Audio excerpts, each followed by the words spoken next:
importe comment tu les appelles, eh ben,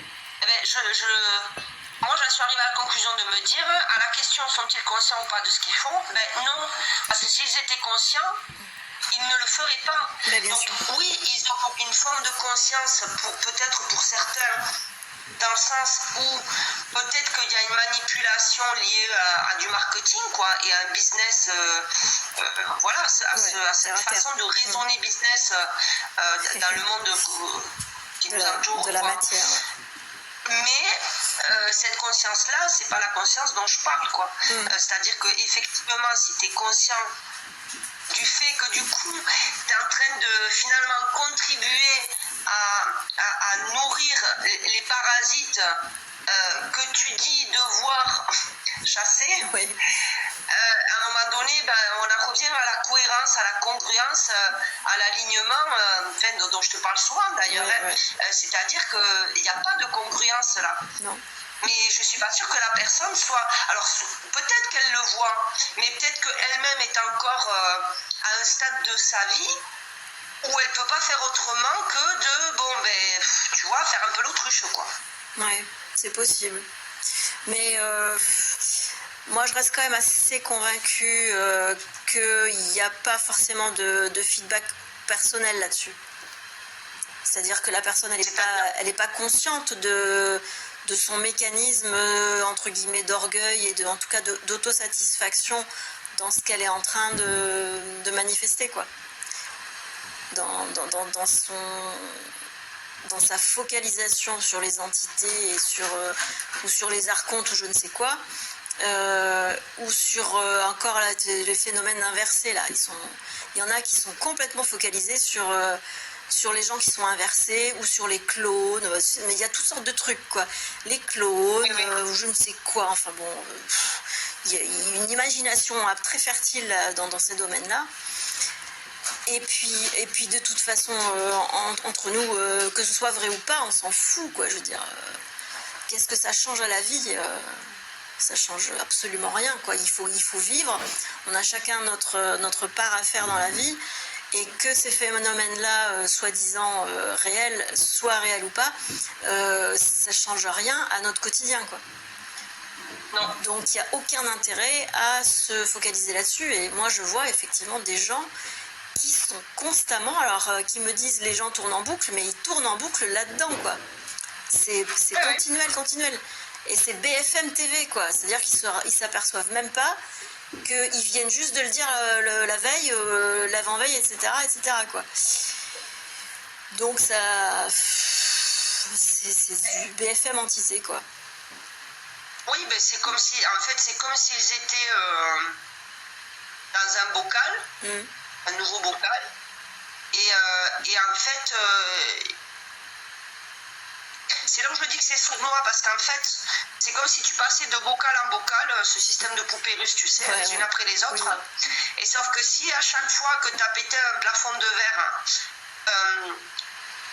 tu te remets pas en question, mais pas la remise en question intellectuelle, juste la remise en question de dire, attends, là ok, je viens de péter un plafond de verre, donc là c'est la 10e impasse que je me cogne.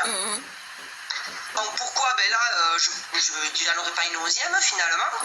Et toujours partir moi en tout cas j'ai des trucs qui sont évidents pour moi, c'est que comme tu disais, dès l'instant où tu dis c'est bon je suis arrivé, non mais cherche où est le piège, parce qu'en fait non mais en fait t'es jamais arrivé en fait.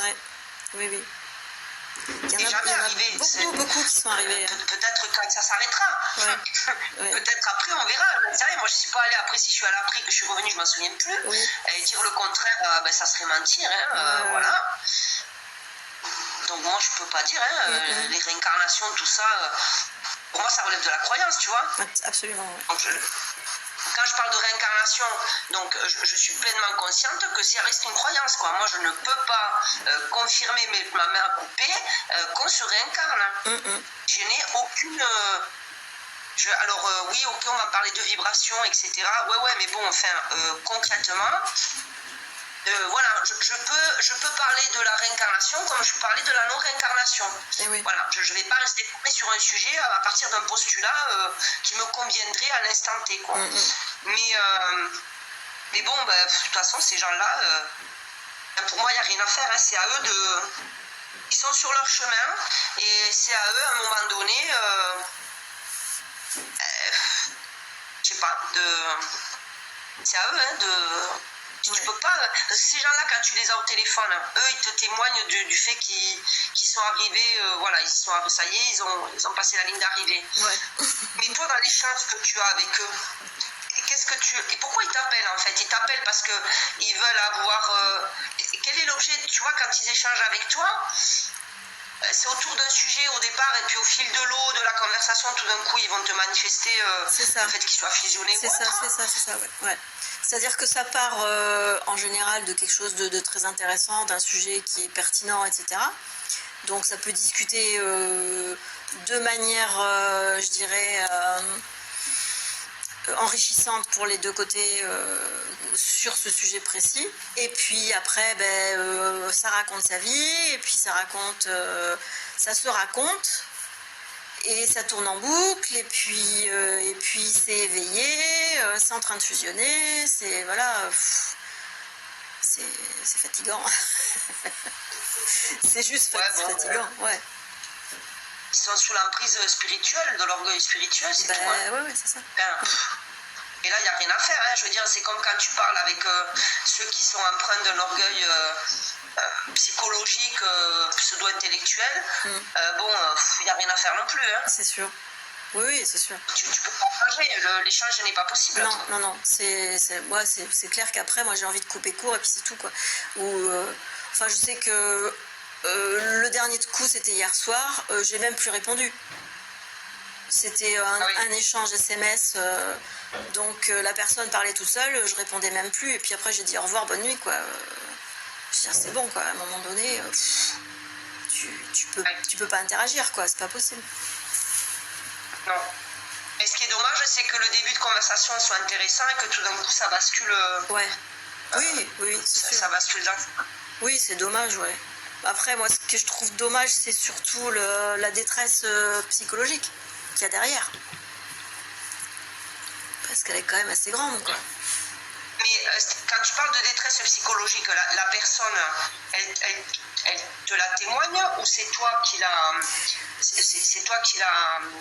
Alors, en fait. Comme la personne est éveillée, elle est dans des phases d'expression où elle ne témoigne pas de sa détresse.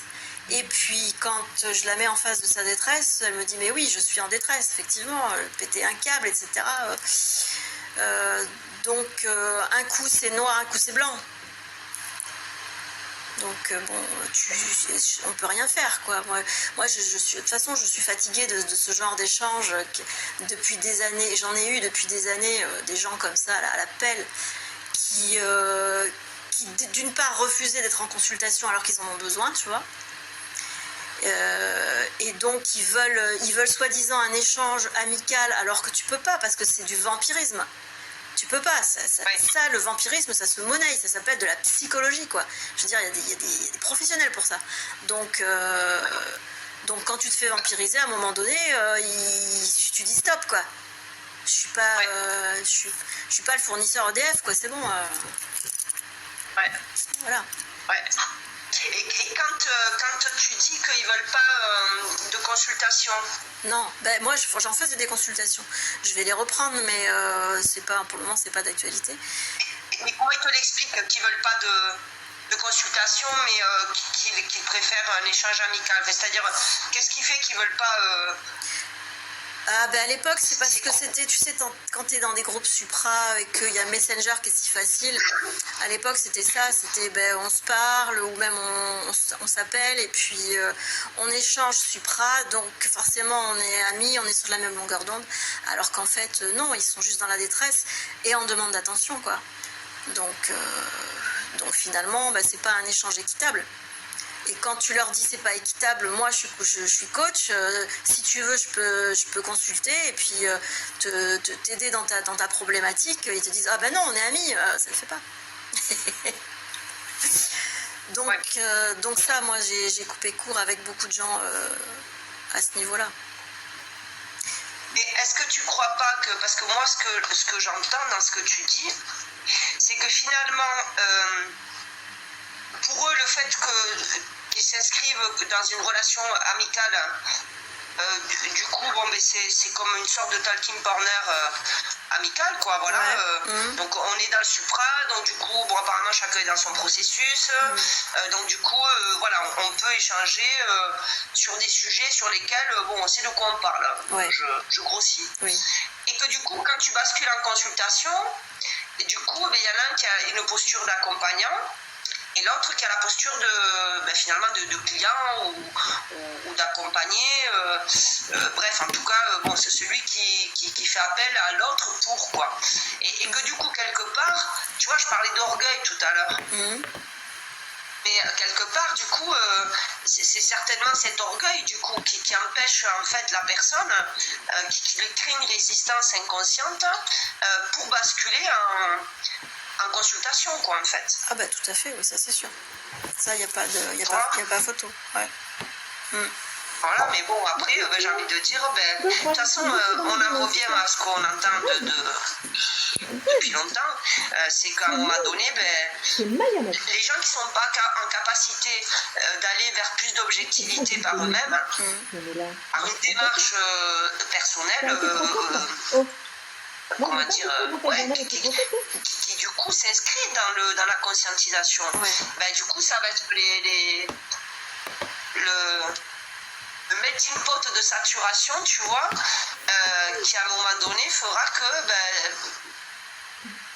peut-être que du coup ils diront bon mais là j'ai peut-être pas le choix, je suis tellement pas bien, il va peut-être falloir que je fasse appel à quelqu'un. Voilà, de toute façon au bout d'un moment, si tu veux, ces personnes-là là, en vampirisation, quand ils ont exploité toutes les bonnes âmes qui pouvaient les aider, les portes se ferment, parce que tu peux pas non plus aller sonner à toutes les portes et puis dire écoutez-moi, je veux échanger en ami, mais je vais vous vampiriser votre énergie à donf.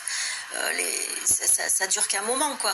Donc effectivement, il arrive à un stade où ils sont obligés d'aller consulter un professionnel et payer leur vampirisation. Il n'y a pas de problème, hein. Là, à un moment donné, tu peux pas y couper, quoi. Et du coup, ce que tu veux dire, c'est qu'en fait, au moment où ils vont aller voir un pro, en plus, ça ne sera pas forcément un pro qui va les aider à passer un step. Ça va être un pro qui va les maintenir là où ils sont, quoi. Ah ben absolument. Parce qu'après, ça va être un pro qui veut gagner sa vie et après, tu maintiens les gens dans leur dépendance. Hein. Donc ça n'a rien de conscient. Enfin, c'est pas de la conscientisation, ce genre de professionnel-là. Hein. C'est aussi c'est donnant, vampirisation contre exploitation, quoi. Ouais. Et puis bon, on les comprend, hein, c'est des professionnels, ils connaissent leur métier et puis ils ont un business à faire tourner et puis il faut faire tourner la caisse, quoi. Mais bon, ça c'est une partie des choses. De toute manière, il y en a qui se maintiennent, je sais, dans le supra, qui se maintiennent dans une auto-gratification qui fait qu'ils n'iront jamais consulter. L'orgueil spirituel est trop fort pour qu'ils reconnaissent un jour qu'ils ont besoin d'un accompagnement psychologique dans un premier temps et ensuite d'un accompagnement psychique, quoi, à l'individuation. C'est encore autre chose, parce que trouver des professionnels qui t'accompagnent dans l'individuation, tu peux toujours chercher. Hein. J'ai cherché pour cette personne-là hier soir, là, des professionnels sur sa localité en tant que psychologue jungien, j'en ai trouvé aucun. J'ai trouvé que des psychanalystes qui ne sont pas remboursés. Donc, t'as pas, je veux dire, tu gardes ta merde et puis voilà, c'est tout, quoi. Ou alors tu vas voir un psychiatre et puis tu te fais prescrire une ordonnance et puis tu te médicalises et puis voilà, quoi. Et tu peux pas en sortir. Ouais, après je sais pas, moi comment dire, ce dont tu parles je le comprends, mais après si je prends un peu de hauteur et que je regarde un peu le truc globalement, Non, c'est-à-dire tu les attends. différentes étapes que peut suivre une personne, quoi. C'est quoi ça? C'est-à-dire de passer du stade de l'inconscience totale à un début de conscience assez aiguisé avec l'étape de l'éveil à un moment donné. J'ai le sentiment que c'est, comment dire,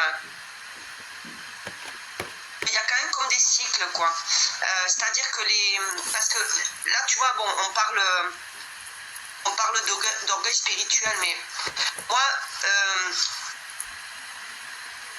alors peut-être que je me trompais parce que j'en sais rien, mais ce qui m'est venu quand j'ai commencé à me questionner sur les profils, les différents profils que je pouvais voir sur le supramental, je me questionnais parce que pour moi, le supramental, dans mon parcours à moi, est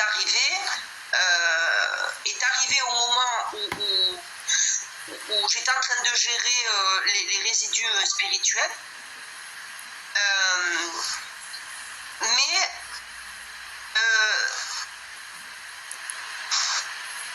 je sais pas comment le dire. En fait, si tu veux, dans les profils qui y a autour du supramental, je vois à la fois comme des gens qui arrivent de la spiritualité New Age et qui en fait ont suivi ce parcours-là en pétant tous les plafonds de verre et qui donc à un moment donné en arrivent au supramental. Et attention, le supramental, les gens qui sont fans de Mère, Satprem et compagnie, et ceux qui sont fans de BDM, c'est déjà deux profils complètement différents. Tout à fait. Et pourtant, on est dans le supramental. Oui. Et là, déjà, on voit bien qu'il y a deux profils, mais alors complètement différents. Et entre ces deux profils, il y a des gens qui ne s'inscrivent pas dans un fanatisme particulier et qui n'ont pas un référent qui serait Mère, Satprem, etc. ou BDM. Le Québec, bref, Daniel Kemp, tout ça. Et donc, tu as des gens qui sont comme dans un processus qui est déjà un peu plus individué, finalement, au départ, et qui est donc... c'est plus une sorte de nomade, quoi, tu vois. C'est plus quelqu'un qui va balayer, qui lui est dans son processus, qui cherche pas en fait un maître à penser, qui cherche pas un référent. Quand je dis il ne cherche pas, c'est l'ego, mais du coup parce que l'ego est comme déjà dans une individuation inconsciente au départ, mais dans sa trajectoire de vie, cette individuation s'est faite, a commencé à se faire inconsciemment, parce que la personne c'est des parties très tôt de pas mal de conditionnements, et donc du coup effectivement s'est retrouvée souvent avec elle-même, quoi, et a compris très tôt que c'était avec elle que ça se passait en fait, et que même si elle voulait bien être entourée, tout le bordel, l'événementiel faisait que souvent j'appelais ça les conflits entre la loyauté et l'intégrité, tu sais, enfin moi, en tout cas c'est comme ça que ça s'est passé, quoi, et c'est toujours l'intégrité qui était mon élan, et souvent quand je suivais l'élan de l'intégrité, je me retrouvais avec moi, face à moi, tu vois, où je devais me gérer moi avec moi, quoi, je ne pouvais pas faire autrement. Ça fait de la place. Et pour en revenir au sujet, en fait, parce que si tu veux, on utilise beaucoup de mots dans ce milieu-là, et au bout d'un moment ça devient compliqué, parce que quand tu prends ne serait-ce que psychologique, spirituel, pour parler des cycles, donc il y aurait un cycle psychologique, il y aurait un cycle spirituel, et le point commun dans ces deux cycles, ça serait le fil d'Ariane qui serait l'intellect. C'est-à-dire que l'intellect serait bien présent là, tout le long de ces deux cycles, qui chacun représente à mon sens un spectre très large. Voilà, donc ça reste des termes génériques dans lesquels on peut mettre beaucoup de choses, mais le point commun entre les deux, c'est que dans les deux, tu vas trouver de l'orgueil, dans les deux, tu vas trouver la comparaison, dans les deux, tu vas trouver la polarité, la dualité, dans les deux, l'intellect va être très présent, alors il ne prendra pas la même forme, c'est-à-dire que dans le psychologique, ça sera très... ça sera moins enfantin, entre guillemets, ça paraîtra moins enfantin parce que ça va passer plus par du phrasé, par du phrasé, quoi, par du phrasé, quoi, voilà.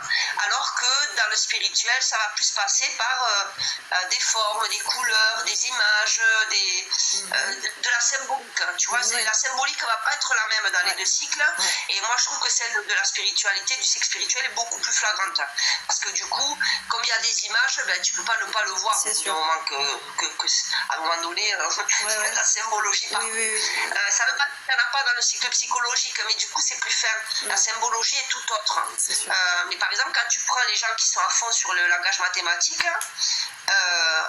ça pour moi, tu vois, tout ça, ça demande l'intellect, quoi. Je veux dire, on le voit bien, hein. C'est alambiqué, c'est compliqué, c'est lourd. Enfin, je veux dire, au bout d'un moment. Et moi, j'ai le sentiment. Mais que finalement, tu vois, moi, forcément, je voyais de ma fenêtre par rapport à mon vécu, où moi j'arrive à. Alors, j'ai encore, au moment où je m'intéresse au supramental, j'ai encore des supports psychologiques qui sont en mode fantôme, là, qui essaient de réapparaître par moment. Et j'ai des résidus spirituels, qui demandent qu'à passer à autre chose, quoi. Mais du coup, moi, dans mon évolution, dans ma évolution dans le sens, dans mon chemin, quoi, mon cheminement, quand j'arrive dans le supramental, j'ai le sentiment que les gens qui en sont là sont quand même sont dans le cycle spirituel, quoi, sont encore là-dedans. Et donc, ok, on parle d'orgueil spirituel, comme tout à l'heure, etc. Ok, mais finalement, je sais pas, parce que finalement, tu vois, ce truc de psychologie évolutionnaire, je suis désolée, mais ça reste de la psychologie pour moi. Voilà. Alors tu peux y ajouter le mot évolutionnaire derrière, ok, je sais pas, le canard qui soit vert ou gris, ça reste un canard, quoi, en fait, tu vois. C'est peut-être simpliste mon truc, mais du coup, je suis pas certaine. En fait, j'ai l'impression que le supramental, c'est comme si c'était un truc là dans lequel en fait ça aspirait, tu vois, finalement les deux c'est un sens qui récupère tout, quoi, en fait. Je sais pas comment l'expliquer. Oui, ça fait le mix entre psychologie et spiritualité, ouais, je sais pas, l'espèce de truc là, j'arrive pas encore à le, c'est pas encore clair, tu vois, j'arrive pas encore à le verbaliser. Mais c'est un melting pot, c'est un truc, et l'intellect pour moi est très présent dans le supramental. Oui, on est beaucoup sur les concepts, sur la conceptualisation des formes, c'est toujours très lourd, Ah ouais, je trouve que c'est vraiment très très très présent, malgré le fait que ce que tu disais tout à l'heure, que les gens vont te dire, par exemple, sur l'intellect, on va te dire, ouais, mais bon, à un moment donné, si tu veux être connecté à toi, à ton toi, à un moment donné, il faut être là, quoi, tu vois, arrête de partir dans tous les sens, et puis surtout, fais gaffe à ton intellect, parce que du coup, lui, il aime bien broder, quoi. Et qu'en même temps, tout en faisant ça, du coup, tu vas faire un monologue pendant 30 minutes avec des concepts de l'espace qui vont tenir la route, parce que finalement, j'en reviens à la construction cognitive. Et tu vois, tous les biais cognitifs de confirmation dont on parlait lors de notre dernier échange, j'en conviens à ça, qui sont pleinement inconscients la plupart du temps. Et du coup, tu te racontes un truc, ton truc il tient, et du coup, tu es en train d'écouter, comme c'est ton intellect qui est nourri, tu valides un argumentaire, mais tu te rends pas compte que derrière l'argumentaire que tu es en train d'écouter, de gober et donc de croire, donc tu n'es plus dans l'écoute, tu tombes dans la croyance, et du coup, tu n'as plus de capacité de te dire, mais attends, du coup, il y a une dichotomie entre ce que tu me dis et ce que tu es en train de faire, puisque tu es en train de faire ce que tu me dis de pas faire. Tu vois, je sais plus le truc. Mais c'est comme souvent pour l'éducation des enfants, on dit un enfant il fait pas ce que tu lui dis de faire, il fait ce que tu fais, quoi. C'est pas fais ce que je dis, il fait ce que tu fais, quoi. Il est dans la mimique, le gamin, quoi. C'est pas ce que je fais, mais fais ce que je dis. Ouais, merci, voilà, j'arrivais, tout ça sortait pas, mais c'était ça. Non, mais c'est sûr. Voilà, donc ouais, en tout cas, c'est intéressant à observer. Oui.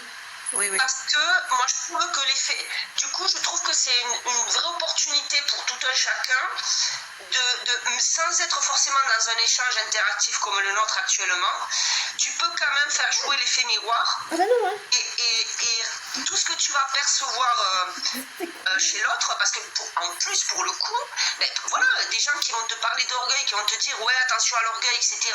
parce qu'ils l'ont entendu et que du coup ils ont enregistré l'information, mais qui du coup eux-mêmes vont se faire bouffer par le leur, quoi. Et alors que si tu fais jouer cet effet miroir, c'est-à-dire je trouve qu'il y a de l'orgueil chez j'ai vu de l'orgueil chez un tel, ou on dirait qu'il y a de l'orgueil, du coup si tu fais quand même l'exercice rapide, tu vas te dire attends ok j'ai vu ça chez l'autre, alors du coup attends je refais un tour de piste chez moi pour voir si j'ai pas encore des résidus ou si je me suis pas fait avoir. Mais finalement le prenant comme un jeu, ça se prend au sérieux, quoi. C'est sûr. Mais bon, moi je sais pas trop, si tu veux, ce que je déplore un peu, sans y mettre une émotion particulière, ce que je trouve dommage, c'est que plutôt que d'entendre des gens qui vont te témoigner qu'ils ont fusionné et qui vont te parler de ressentis physiologiques, en fait chacun va interpréter comme il veut finalement. Je trouverais tellement plus intéressant que les gens parlent réellement de comment ça se passe en fait, leur prise de conscience, qu'est-ce qu'ils mettent en pratique au quotidien, tu vois, la forme que prend une prise de conscience, la forme que va prendre derrière un ajustement, quel est l'outil de leur quotidien.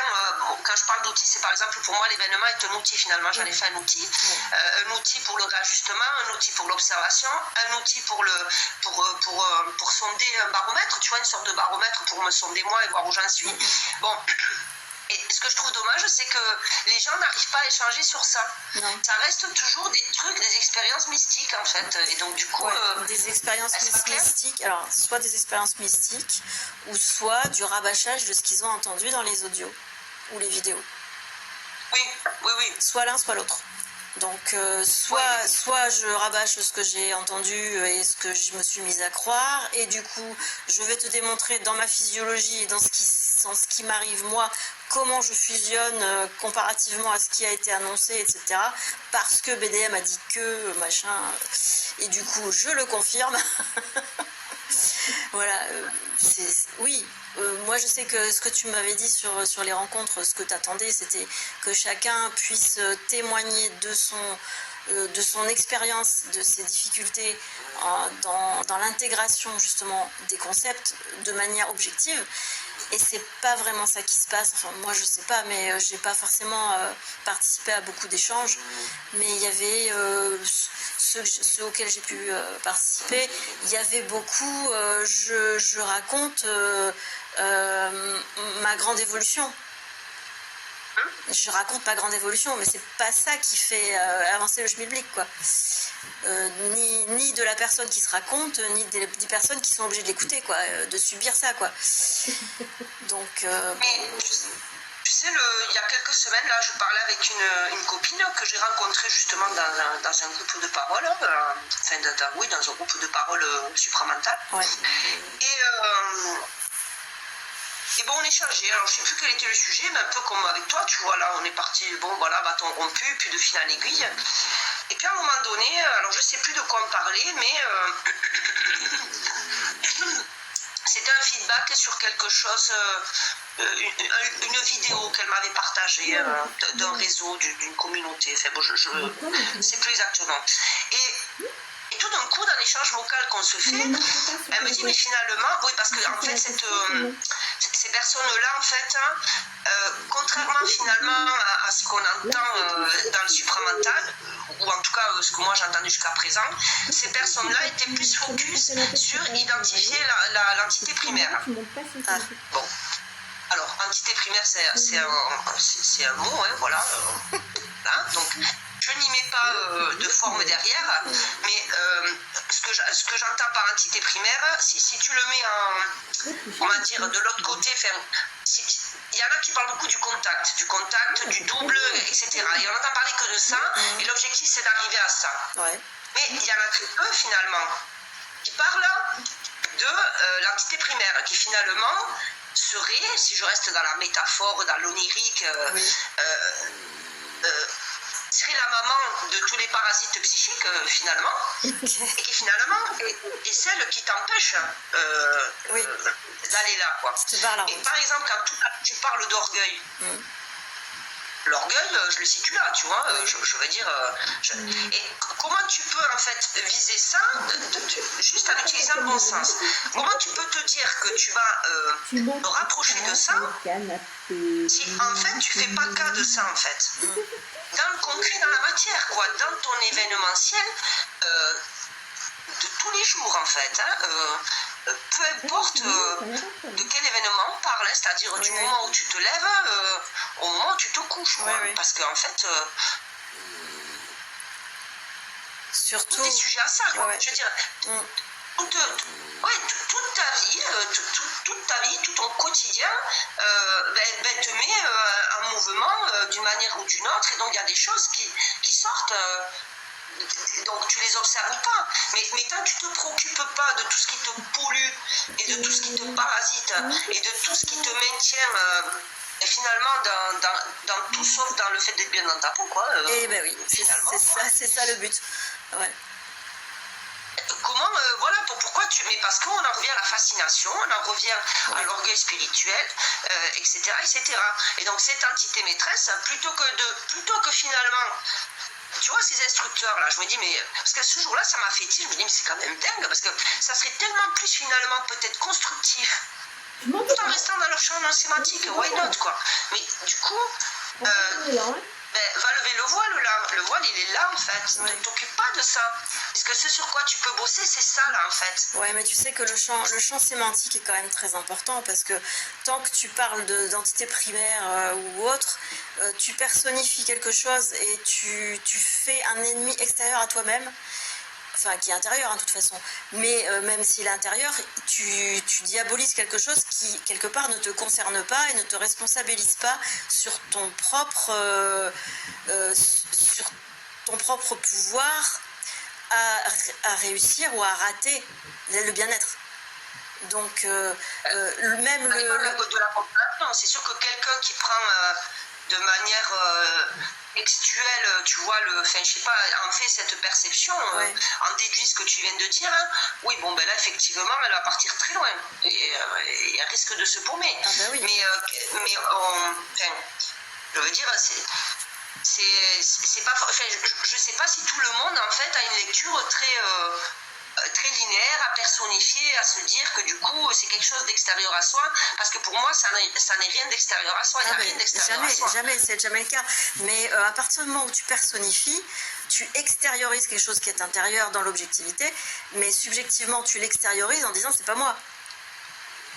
C'est pas moi, c'est une entité, c'est pas moi, c'est le contact, enfin bref.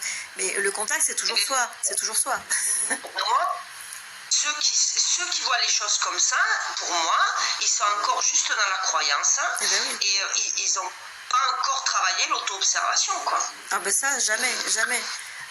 Dans justement le biais du supramental, c'est que cette profusion de concepts fait que l'auto-observation n'a pas sa place au niveau du timing. C'est-à-dire que les gens sont tellement concentrés à étudier des concepts que l'auto-observation, même pas ils y pensent, c'est parce qu'ils n'en ont pas le temps, quoi. Ils sont trop occupés à scruter des concepts et à vérifier qu'ils sont dans quelque chose qui ressemble à du fusionnement, donc il n'y a que ça qui les intéresse. Après, l'auto-observation et puis le questionnement à se dire quelle est la part d'ombre, c'est-à-dire quelle est ma responsabilité par rapport à ces soi-disant entités, c'est-à-dire mes ombres, mes peurs, mes croyances, mes expériences négatives, impressives au lieu d'être expressives et tout ça. Il n'y a pas de questionnement, il n'y a pas de place pour le questionnement. Parce qu'il n'y a que du concept. Donc du coup... mais bon, après j'ai envie de te dire, qu'est-ce que tu veux faire? Tu peux rien faire en fait. Ah non, mais ça personnellement on peut rien faire, juste s'occuper de sa tronche, hein, ça c'est clair. Mais moi je sais que quand je partage, ce que je fais moi-même sur ma propre personne, qui peut le plus, peut le moins. Je veux dire, tu peux proposer le cheminement de l'individuation, qu'elle soit inconsciente ou consciente. L'individuation, de toute façon, elle se fait et elle doit se faire. Après, il y a des gens qui la feront jamais, ça c'est clair. Mais les gens dans le supramental, ils sont censés la faire. Alors, en théorie, ils sont censés la faire. Oui. Ouais. Et ouais, mais parce que le problème, c'est qu'il y a toujours ce décalage entre la théorie et donc les concepts, Ouais. et donc les connaissances, et la phase pratique, quoi. C'est est-ce que tu mets en pratique ton truc? Ouais. Conceptualisation, intégration, grosse différence. Et ouais. Et ouais, le problème, c'est pour ça que je considère qu'il y a beaucoup d'intellect, parce qu'il y a beaucoup trop de conceptualisation, et même dans les témoignages, tout reste conceptuel, quoi. Enfin, moi, si tu veux, quand je rentre dans des groupes de parole où j'entends des gens parler d'intégration d'énergie avec des vibrations là, enfin, bon. Localisé.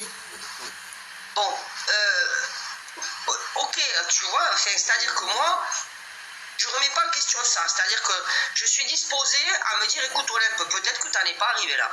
Tu vois, c'est-à-dire que comme en fait, je veux rien, en fait, je veux rien, c'est-à-dire que je veux rien dans le sens où je vais vers l'inconnu, là. Donc, du coup, je veux rien. Je sais pas ce que je veux. Je peux pas dire je veux tel truc. Ouais.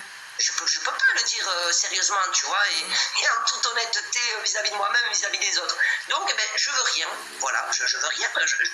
Je peux pas. Si je veux quelque chose, je suis dans le connu. Donc je veux rien, voilà, je veux rien. Donc du coup, quand j'entends ce genre de témoignage, bon, ben, le premier réflexe que je vais avoir, c'est de me dire, ok, bon, toi, ça, bon, ouais, alors ouais, des fois t'as mal à la tête, mais c'est rare quand même. Bon, alors du coup, t'intègres pas, enfin, tu vois, pourquoi pas, quoi, bon, ouais. Pourquoi pas? Bon, mais sauf qu'une fois, 2 fois, 10 fois, 20 fois, et finalement, t'as jamais le témoignage de... Parce que on te témoigne de vécu, mais j'appelle pas ça des témoignages. Moi, j'appelle pas ça un témoignage. C'est-à-dire, ouais, alors j'ai eu un gros lancement à la tête, j'ai comme un casque, mais putain, en fait, concrètement, quoi, t'étais où? Tu faisais quoi? Il se passait quoi? Et comment t'en es venu à te dire que ce mal de tronche, c'était l'intégration d'énergie, en fait? Oui. Tu vois? Et donc, du coup, bon, mais moi, encore une fois, je ne garde que ce qui est concret pour moi. Pas parce que je considère que ce que je ne vois pas n'existe pas, mais parce que tant que je n'intègre pas, je peux pas le valider, le truc. Voilà, donc avant d'intégrer dans l'infiniment petit, il y a des strates d'intégration, et la première, elle est quand même au niveau cognitif. Voilà, comprendre quelque chose pour ensuite le transposer dans la matière, sortir du concept et le rendre, je ne sais pas quel est l'adjectif que tu as utilisé tout à l'heure quand on mettait en balancement le fait de conceptualiser et le fait du coup de mettre en pratique les choses. Je sais pas, il y avait le concept et l'intégration. Ouais, voilà, bon, mais donc l'intégration, donc l'intégration étant l'aspect pratique et concret, quoi. L'intégration, certes, est physiologique, mais ça ne veut pas dire parce que c'est physiologique et que ça n'est pas plus philosophique qu'il faut philosopher sur des phénomènes physiologiques. Il ne faut pas tomber dans le piège non plus, quoi. C'est-à-dire, pour moi, c'est de l'ordre du fantasme, quoi. Enfin, moi, je l'ai vécu, j'ai vécu des phénomènes physiologiques que j'ai fantasmés, j'ai pris du recul là-dessus et j'ai vraiment pris conscience que c'était du fantasme. C'est-à-dire, c'était un désir. C'était un désir. Et du coup, il y avait une confirmation, il y avait un biais cognitif dans les douleurs. Et du coup, c'était de la confirmation, de l'autosatisfaction, de l'autocongratulation, tout ce que tu veux, quoi. C'est de l'orgueil spirituel, quoi. Donc, à un moment donné, il faut avoir l'honnêteté de voir ce qui est, et puis arrêter de se raconter des petites histoires de perlimpinpin, quoi. Enfin, pour moi, c'est du perlimpinpin. Ce qui ne veut pas dire qu'effectivement, il y a des trucs physiologiques, mais comme tu disais tout à l'heure, l'individuation, de toute façon, se fait inconsciemment. Donc l'individuation est philosophique, spirituelle, psychologique, etc. Mais elle est surtout physiologique.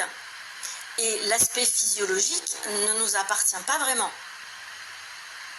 Donc, je vois pas pourquoi on irait s'en occuper et puis fantasmer dessus et le désirer pour avoir un statut. Oui. Parce qu'en fait, c'est ça le but, avoir un statut. Donc, c'est en fait juste un piège. Parce que si tu cherches un statut, t'es tout sauf dans une individuation. Parce que tu cherches une confirmation, soit sur toi-même, soit de la part des autres. Soit tu te la donnes, tu te l'offres à toi-même en disant moi, et puis je te prouve que moi, ou soit tu attends que les autres te disent toi. Et je vais dire, c'est pas de l'individuation ça. Et physiologiquement, il se passe rien de concret au niveau de ce qui s'appelle la transmutation alchimique scientifique. Il se passe rien. C'est juste des illusions, quoi, c'est tout. Ouais, mais je suis pas sûre que les gens, pour le coup, je suis pas certaine qui. J'ai pas le sentiment qu'il y ait grand monde qui aille encore dans la. Enfin, pour moi, c'est une évidence que la transmutation, elle est physiologique dans l'infiniment petit, quoi. Et que elle est le fruit d'une forme de déterminisme. C'est pour ça rejoint le fait de dire que du coup l'individuation elle est inconsciente parce que alors inconsciente elle va peut-être aller plus doucement entre guillemets ou pas, j'en sais rien, mais ce que je différencie dans le fait qu'elle soit consciente ou inconsciente, c'est que tant que tu ne la conscientises pas, c'est-à-dire que tu ne vois pas les mécanismes, ça reste inconscient. Oui.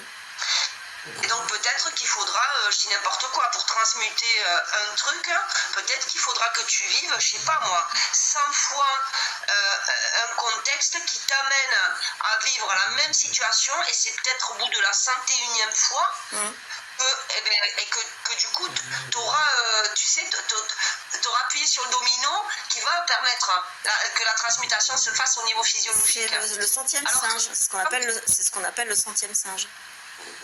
Voilà.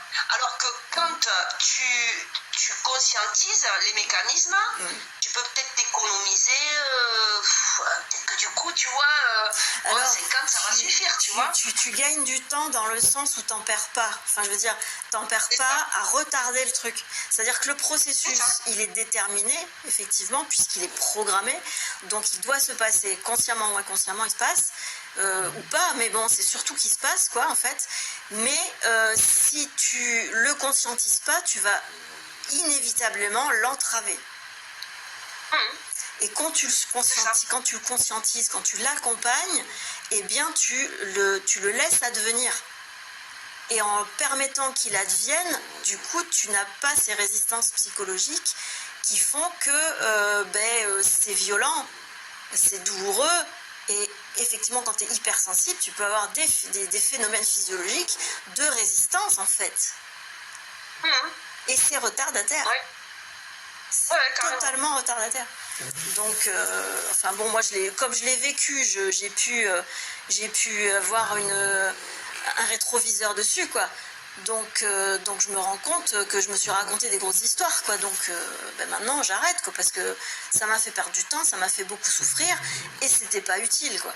Donc parce que je pense que ces phénomènes physiologiques dus à l'hypersensibilité n'accélèrent pas du tout le processus d'individuation et la transmutation alchimique au niveau atomique. C'est pas, non, moi je suis plus dans cette croyance-là, c'est clair. De toute façon, dès l'instant où... la croyance, en fait, j'en reviens à la croyance, c'est que c'est tellement... c'est tellement subtil, quoi. Ah bah oui, hein. C'est tellement vite fait, c'est un quart de seconde, quoi. Ouais. On est tout le temps victime de la croyance. Tout comme je disais hier soir, on est toujours victime de la dépendance affective, parce qu'on est des êtres humains, on est des êtres de lien, et tout comme la croyance, parce que la dépendance affective, elle est due à des peurs, la croyance est due à des peurs aussi, parce que dans la croyance, on trouve des palliatifs à la peur, et dans la dépendance affective, on trouve aussi des palliatifs à la peur. Et plus on s'en défend, et plus on est coincé dedans, quoi. Oui, de toute façon, c'est la peur. Au départ, c'est la peur, la racine de tout, au final. Ah, absolument, ouais. Et on aura beau se raconter non, j'ai pas peur, moi ça y est, je suis fusionnée, je suis... comment il y avait les expressions à une époque, j'entendais dire ah ben j'ai transmuté toutes mes mémoires. Ouais. Ah ouais. Ah ben dis donc, t'es encore là, c'est bizarre. Et tu vois, la peur, Ouais. ça serait l'équivalent de l'entité maîtresse pour moi. Et oui. Ou l'entité primaire. Oui. Tu vois? Parce que la peur, tu pars de la peur et tu as toutes les ramifications. Ben bien sûr. Que ce soit dans le pôle positif ou négatif. Et oui.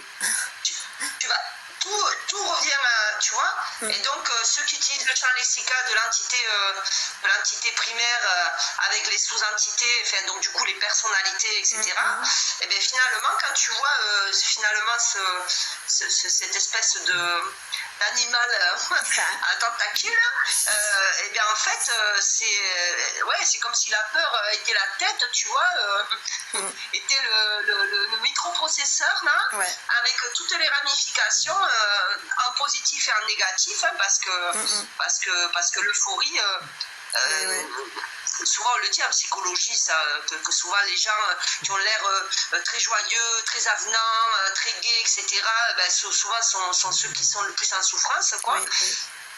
Et qui manquent le plus de confiance en eux, et inversement, ceux que l'on peut considérer comme étant plus introvertis, plus discrets, moins à l'aise, etc., qui sont des personnes qui n'ont aucun problème de confiance en soi, quoi. Oui.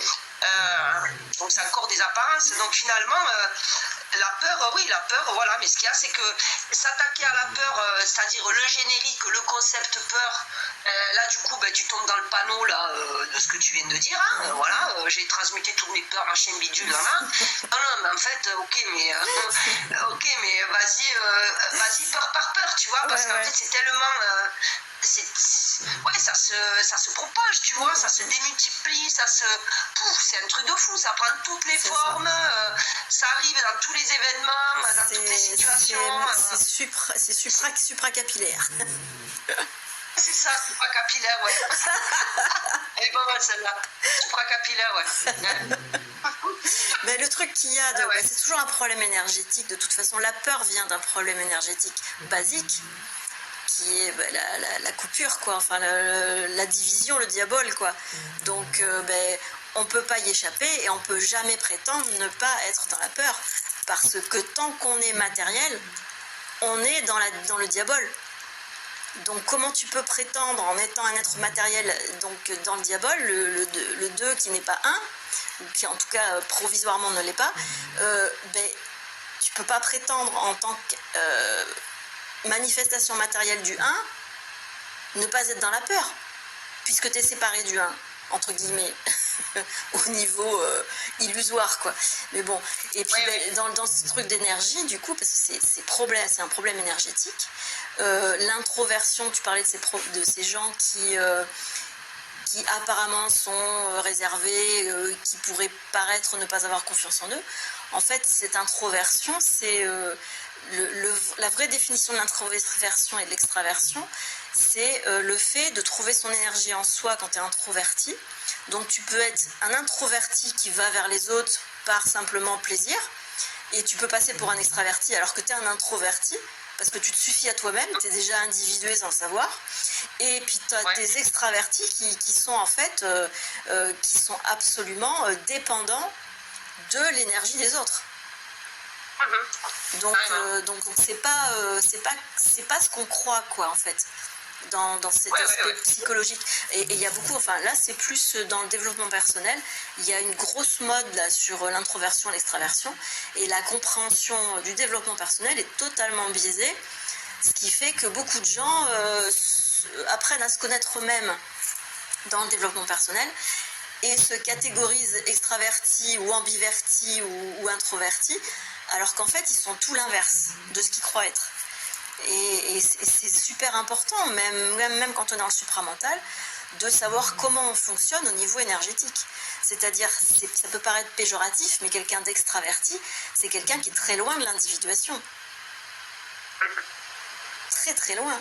C'est-à-dire qu'il a besoin des autres pour exister, il est vampirique à souhait, et il est pas prêt d'être introverti, quoi. Et le but de l'incarnation, c'est l'introversion. c'est-à-dire la capacité à se régénérer énergétiquement en auto-régulation. Donc, quand tu n'as plus besoin des autres pour cette dépendance affective là, qui naît justement de la peur de la séparation et du coup de la coupure énergétique avec le 1, et ben tu es toujours dans le stress, même si tu le sais pas, même si tu te le caches, et même si les croyances en des anges ou je ne sais quoi, ou les croyances en des démons ou je ne sais quoi, l'un ou l'autre, c'est les deux faces de la même pièce, c'est-à-dire toujours la peur, voilà, et le manque d'énergie. Ouais. Donc on est toujours dans quelque chose d'énergétique et pas de la vibration philosophique ou ésotérique, c'est de la vibration, je dirais, physiologique et de nourriture du corps matériel, quoi. Après, ce qu'il y a, c'est que dans le développement personnel, finalement, ce à quoi on amène les gens, c'est à développer leur personnalité, quoi. Ah ben. Et au plus tu vas développer ta personnalité et tes personnalités, parce qu'en Oui, fait, en plus. Et plus tu t'éloignes de l'individuation, quoi. Ah ben là, carrément. Mais après, bon, de toute manière, le développement personnel, la connaissance de soi, de la personnalité, ça reste une étape que tu peux pas économiser. On est d'accord. Tu peux pas l'économiser, donc bon, il faut passer par là, c'est tout. Ce qui est bien, c'est de pouvoir la conscientiser justement pour le moins possible s'y empêtrer, parce que c'est vraiment de l'empêtration, quoi. Il n'y a pas d'autre mot, quoi. Oui, mais tu vois, cette empêtration-là, dans ce stade-là, pour moi, c'est l'équivalent de l'empêtration objet de notre discussion du départ. L'empêtration dans laquelle peuvent se retrouver certains dans le supramental, tel que eux perçoivent, le vivent, comprennent, le manifestent, l'incarnent, je ne sais pas quel mot utiliser, quoi, mais... Oui. Alors le positif de l'instruction, c'est qu'on a eu accès à des concepts qui nous ont ouvert intellectuellement à de la conscientisation, qui nous amène vers la compréhension des lois de l'énergie. Mais le danger, c'est justement de rester dans des concepts qui sont subjectifs et spirituels. Et dans le supramental,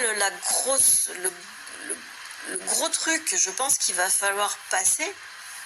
Et comme tu disais qu'il y a quand même beaucoup dans le supramental d'individués qui ne le savent pas, qui le sont, mais qui le sont naturellement parce que le processus s'est fait et puis qu'ils n'ont pas forcément été dans la résistance à ça. Donc il y en a plein, j'en vois plein qui sont individués mais ils ne s'en rendent pas compte. Et c'est super. Et ce qui fait que il y a un processus justement qui nous amène vers le 100e singe au niveau collectif. Alors, pas que ce soit souhaitable parce qu'on en a besoin ou quoi, mais simplement parce que c'est dans un processus individuel et collectif qui est interdépendant. Et dans le supramental, malgré tout, ça reste dans la spiritualité quelque chose d'assez abouti et d'assez intelligent pour y trouver les concepts qui nous amènent à la conscientisation des lois de l'énergie et qui nous aident, même dans l'enseignement entre guillemets de BDN, qui nous aident à nous, comme tu disais tout à l'heure, à nous défaire de tous ces concepts entités et compagnie. Parce qu'à un moment donné, il faut les abandonner, ces concepts. Ils ne servent plus à rien. Même si ils revendiquent des choses qui existent, entre guillemets, en tant que mémoire, en tant que programmation, en tant que mémoire, c'est pas personnel, c'est pas méchant, ça n'a pas un objectif de nuire, etc., comme le prétendent certains. Donc on n'a pas des ennemis dans l'astral, on a juste des choses qui nous appartiennent, qui nous sont intérieures et qu'on a à gérer à titre individuel. Et tant qu'on ne le fait pas, eh ben, on fait partie des masses qui restent inconscientes, même en se prétendant supramentales.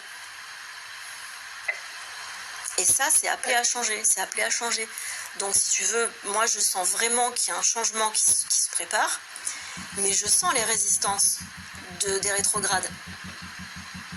Je les sens.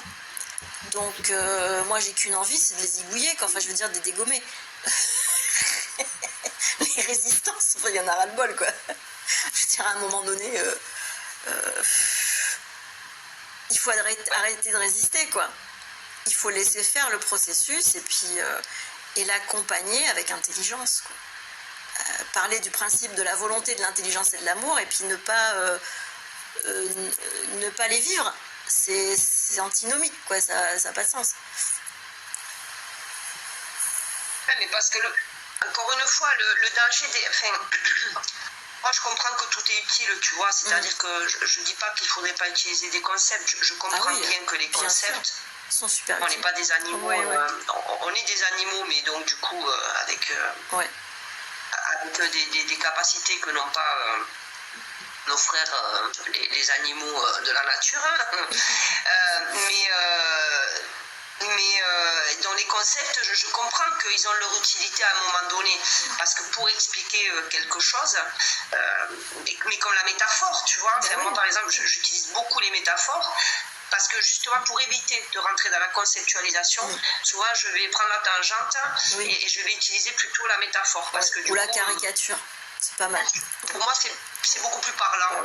Et surtout, comme tu es dans une métaphore, quelque part tu hackes aussi ton cerveau, parce qu'il sait qu'il est dans une métaphore, donc du coup ça va être plus difficile de l'intégrer comme tu intégrerais un concept sans t'en rendre compte. Tu vois ce que je veux dire? Tu as la capacité à être plus vigilant. Voilà, parce que la métaphore, tu l'utilises à un moment donné pour expliquer un truc, et puis après la métaphore, tu la mets de côté. C'est ça. Donc du coup, tu vois, elle a fait que passer la métaphore. Alors que quand tu te penches sur le concept et que vraiment rentres dans le concept, t'expliques le concept, analyses le concept, tu détricotes le concept, tu restes dans le concept, quoi, tu vois. Tu le cristallises et puis tu en fais une... Après, c'est un dogme, et puis tu t'en décrottes pas, quoi. C'est ça. C'est ça. Mais bon, de toute façon, moi c'est sûr que, voilà, on en a parlé à plusieurs reprises, mais finalement, alors aujourd'hui, c'est ok, tu vois, je le prends comme c'est. Mais au tout début, là, quand j'ai commencé à constater cet écart qu'il pouvait y avoir, comment moi je vivais le truc, comment moi je le voyais, etc. Et du coup, moi, ce que je vis, ce que je vois, ce que je sens, quoi, c'est quelque chose de fluide, c'est quelque chose de simple, c'est quelque chose, tu vois, voilà, le fait ne serait-ce que de pouvoir verbaliser, témoigner, s'échanger, comme tu t'échangerais des recettes de cuisine en fait, tu vois, c'est un peu l'idée, quoi, si je simplifie le truc. Et en fait, non, pas du tout, quoi, tu vois. Moi, les gens, tu vois, au début, j'étais un peu paumée, tu vois, parce qu'au début, il y avait des gens qui me disaient, oui, on peut échanger, mais plutôt par écrit. Alors moi, l'écrit, si tu veux, je dis, non, mais moi, je vais pas échanger par écrit, quoi. C'est une blague ou quoi, déjà j'ai toujours utilisé la parole, mais alors maintenant apparemment il faut vraiment utiliser la parole, donc on va pas changer par écrit, tu vois, parlons, quoi. Oui, ok, mais alors sans l'image, parce que l'image ça va parasiter, mais comment ça va parasiter l'image, mais je comprends pas le prêt, mais enfin, je sais pas, moi quand je parle avec quelqu'un, j'ai envie de voir la personne quand même à qui je suis en train de parler. Je sais pas, c'est la moindre des choses. Pourquoi ça va me parasiter? Je comprends pas. Et donc, tout était compliqué, qu'au final, je te dis le matin. Soit il faut parler par écrit, soit ok, on s'appelle, mais du coup, pas d'image parce que ça parasite. Mais enfin, ça, c'est encore une croyance, quoi. Eh bien, vas-y, alors laisse-toi parasiter. Lançons une visio avec caméra, et ben alors, vas-y, rentrons dans le terrain de jeu et voyons. En quoi ça parasite, quoi. Tu vois, des trucs. Et donc finalement, ça s'écume vite, parce que finalement, des gens qui sont. En tout cas, des gens qui vivent le truc comme moi je le vis, et qui du coup le mettent en pratique comme moi je peux le faire, c'est-à-dire en étant ouverte à tout, au contraire, c'est-à-dire que dès qu'il y a un truc qui vient me dire non, pas comme si, non, et bien justement, ah bon, mais si on va y aller, alors du coup, pourquoi pas comme ça? Ben ouais, attends, je comprends pas là, ben non, si on va y aller, qu'est-ce qu'il est où le problème? Normalement, tu es censé aller vers de l'expansion et de l'ouverture et être complètement inébranlable en fait. Mais pas inébranlable parce que tu te crois inébranlable ou parce que tu t'es fusionné ou ascensionné. Inébranlable parce qu'en fait, petit à petit, cette peur se tarit en fait. Au fil de l'eau. Et en fait, parce que petit à petit, tu intègres que, de toute façon, la peur, en fait, en réalité, la peur, elle est subjective. L'objet de la peur n'existe pas. Elle est subjective, Et puis, elle est basée sur un truc qui n'existe pas, quoi.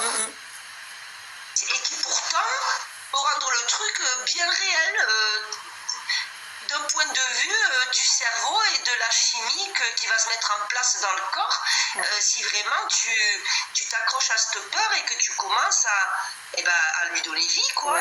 Le mensonge des songes, des songes. Pourquoi je dis des songes? Le mensonge des sens. Voilà. Non, j'en parlais hier avec mon fils. Je l'ai amené chez le dentiste pour une extraction de dents. Et c'est pas la première, voilà. Bon, et du coup, on était dans la voiture, on allait vers le rendez-vous. Il me disait, je suis quand même inquiet. Et là, tu vois le truc, quoi. Et je lui ai dit, mais ne pense pas à ça, là, on est dans la voiture. Commence pas à penser à ça. Et en fait, putain, il a été figé, mais tout le rendez-vous, quoi. Il était dans une... La peur avait raison de lui, là. C'était, alors moi c'était compliqué de le voir comme ça parce que je voyais ce qui se jouait en lui, mais bon, j'ai essayé, alors le dentiste était ok pour que je lui mette de la musique, donc j'ai essayé d'amener son esprit ailleurs, tu vois, parce que bon, il va faire 14 ans en janvier, donc il est jeune, donc même si on parle de certaines choses, bon là c'était pas le moment, tu vois, là il est sur le truc, il y a le dentiste ouvre la bouche, je t'aspire, je tire, je coupe, bon, donc j'ai essayé, voilà, d'avoir un contact physique, tu vois, en lui caressant la jambe, tu vois, et lui mettre un peu de musique pour essayer de l'amener ailleurs, quoi, tu vois. Et ben non, il n'a pas réussi à... Là, ce coup-ci, il n'a pas réussi à décrocher, et du coup, putain, mais le nombre de fois où le dentiste a dû revenir pour anesthésier parce qu'il avait mal, mais c'était pas possible, tu vois. Le dentiste, il me regardait, il me disait, mais enfin, c'est pas normal qu'il ait mal, quoi. Et ben ouais, mais sauf que comme il était tellement focus sur, dès la voiture, je suis inquiet, je vais avoir mal, et tout le rendez-vous, j'ai mal, ça me fait mal, j'ai peur d'avoir mal, quoi. Et du coup, en fait, alors, moi j'en sais rien, j'étais pas en lui, je sais pas, mais j'ai vu les précédents rendez-vous sur les extractions de dents définitives, où franchement, moi il m'avait épaté, mon fils, tu vois, je me suis dit, bon, alors là, c'est incroyable, quoi, tu vois, c'est quand même assez impressionnant, une extraction de dents, quand c'est la première fois, tu vois. Et bien hier, voilà, pas plus tard que hier, voilà, on parlait de la peur et je lui ai dit, mais est-ce que tu te rends compte tout ce ressenti que tu as et toutes ces tensions, il avait une tension dans le corps, mais il avait les mains, tu sais, comme ça. Il avait les mains comme ça, puis après serrer les poings comme ça. Je dis, mais là, il y avait des nœuds énergétiques partout, quoi. Et tout était focalisé là où ça se passait. Et du coup, mais la peur, quand tu la détricotes, putain, mais la peur, sauf que t'as peur de la peur au final, quoi, en fait. Oui. Mais le final, c'est que la douleur, elle est exacerbée, quoi. Et elle est, même si elle est subjective, elle est quand même réelle, quoi. Exactement. Et parce que, comme je lui ai dit, comme tu as ton focus dessus et que tu ne penses qu'à ça, et que du coup, en fait, même dans des situations comme ça, tu vois, finalement, c'est comme si tu créais des biais de confirmation, en fait. C'est ça. Mais quand on parle des entités, c'est la même chose. Oui. C'est la même chose. Mais moi, j'ai vu des gens mais qui étaient en proie à ce qu'on appelle le phénomène de possession.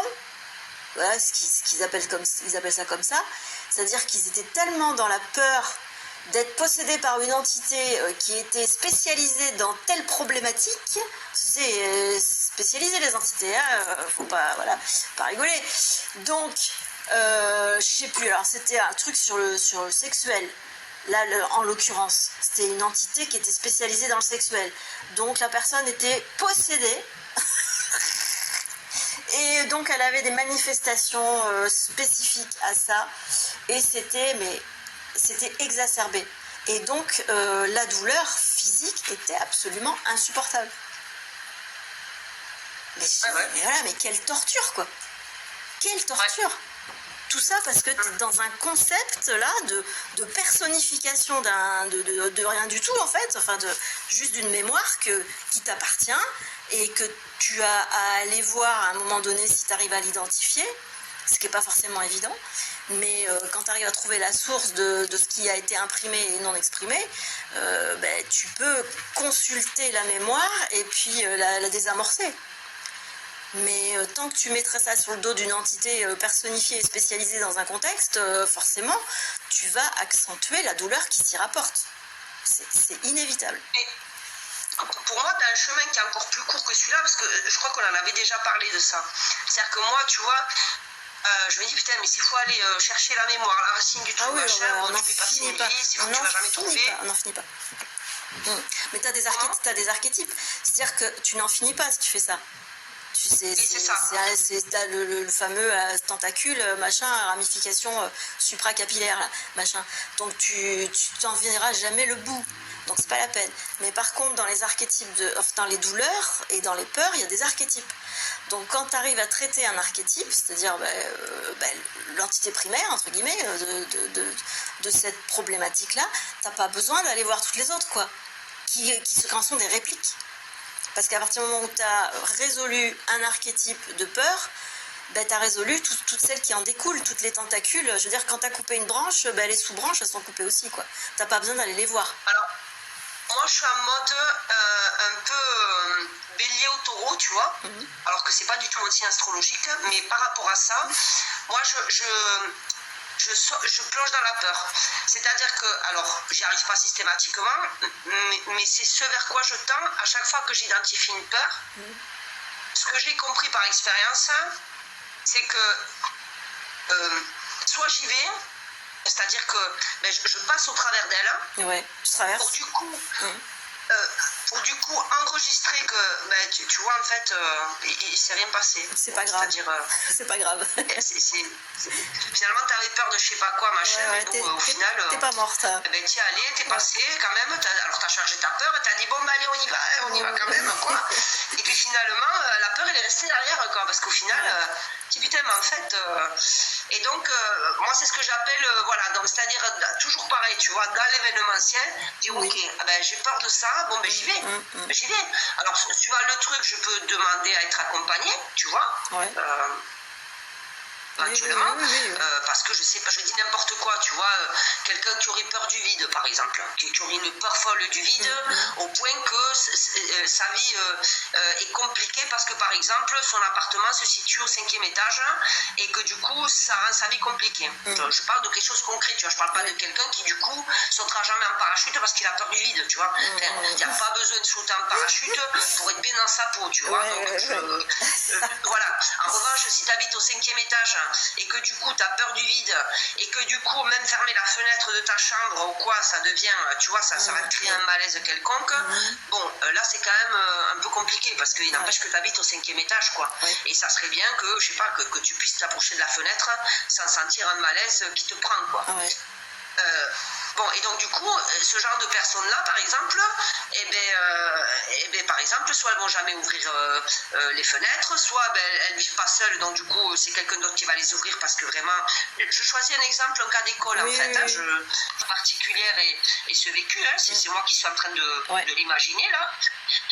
Mais du coup, effectivement, tu te dis, bon, cette personne, peut-être par rapport à cette peur du vide, voilà, peut-être avoir quelqu'un à côté qui va être à ses côtés et qui, du coup, va pouvoir lui permettre de se rapprocher petit à petit de la fenêtre, tout en mesurant que, en fait, tu vois, enfin, il se passe rien. Donc, on y va, tu ouvres la fenêtre, tout est volé, tu laisses la fenêtre ouverte, par étapes, en ayant quelqu'un à côté, et ce quelqu'un petit à petit va se distancer un peu plus de la personne, et la personne à un moment donné va se rendre compte qu'en fait il se passe rien quoi. Parce que du coup, à un moment donné, quand tu as tellement cru à ta peur et qu'elle te mène par le bout du nez, pour moi, enfin voilà, pour réencoder, il faut aller lui prouver qu'elle a tort entre guillemets. Et donc du coup il faut y aller quoi, tu vois, t'as pas d'autre choix que d'y aller quoi. C'est ça, ouais, exactement.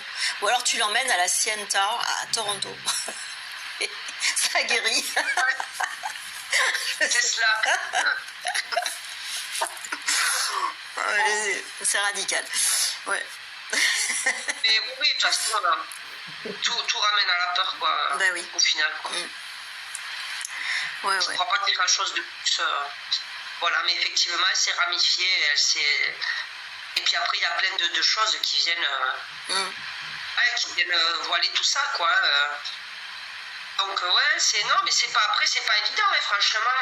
Non, non, non. Ouais, ce qui rend la chose difficile, c'est de ne pas avoir la capacité de relativiser, d'avoir le courage comme de traverser la chose, mais comment dire, de relativiser le truc et de pouvoir reconnaître qu'il existe. Le plus difficile, je pense, dans ces problématiques-là, c'est de se mentir et de dire j'ai pas peur. Ben oui, parce que là, du coup, Ouais. tu risques pas de dépasser le truc, là. Ouais. Et c'est justement ces espèces de comportements, je suis éveillée, je suis fusionnée, des trucs comme ça. Les gens, ils ont plus peur, ils ont tout vu, ils ont tout fait, ils sont arrivés, et puis la terre les porte plus, quoi. Donc, ceux-là, l'individuation, c'est pas de mal la veille, quoi. C'est... Ouais. Oui, mais bon, après, de toute façon, comme tu disais à un moment donné, chacun a sa programmation.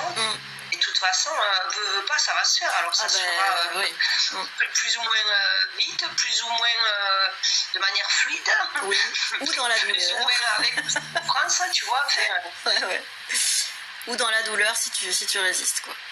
Ouais, c'est ça. Mais bon.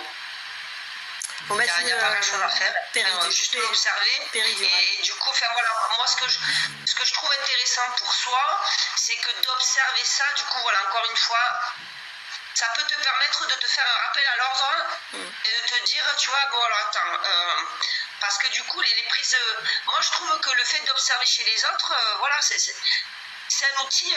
Oui. Quand tu arrives du coup à ramener à l'auto-observation, c'est un bon baromètre et c'est un bon outil qui du coup est à la portée de tous c'est sûr. Et à tout moment en fait, hein, que tu lises un post, que tu lises un commentaire, que tu écoutes une conférence, que tu lises un bouquin, peu importe en fait. C'est la galerie des glaces.